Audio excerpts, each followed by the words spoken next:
పైగా వాటిని మీరు ఎన్నిసార్లు చంపాలని చూడండి.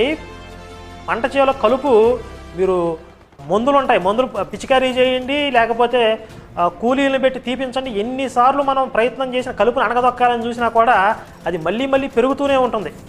ఒక్కొక్కసారి మనం వదిలేస్తే కనుక పంటని కూడా అణగదొక్కేసి అది ఏపుగా పెరిగిపోతుంది కలుపు. అంటే మరి ఈ కలియుగం కూడా అలాంటిదే.